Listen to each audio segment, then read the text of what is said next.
আমরা গত 17 বছর স্বৈরাচারের ছাত্রলীগ দেখেছি, একটি সন্ত্রাসী ছাত্রলীগ আমরা দেখেছি, একটি দুষ্কৃতিকারী ছাত্রলীগ আমরা দেখেছি।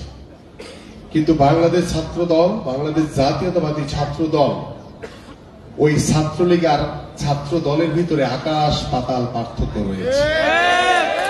ছাত্র দল অত্যন্ত শৃঙ্খলাবদ্ধ হয়ে সুশৃঙ্খল ভাবে, আমি আপনাদের কাছে আহ্বান করব যে আমাদের বিএনপির ভারপ্রাপ্ত চেয়ারম্যান জনাব তারেক রহমানের যে নির্দেশনা রয়েছে, যে মানুষের কাছে যাওয়া, জনগণের কাছে যাওয়া, আমি প্রথমেই বলেছি যে কেন ছাত্রদল করবে, সেই ছাত্রদলের সেই কেনর উত্তরটা আপনারা যারা মঞ্চে এখানে বসে আছেন ছাত্র দলের নেতৃত্বে, আপনাদের সকলকে সেই প্রশ্নের উত্তরটা দিতে হবে।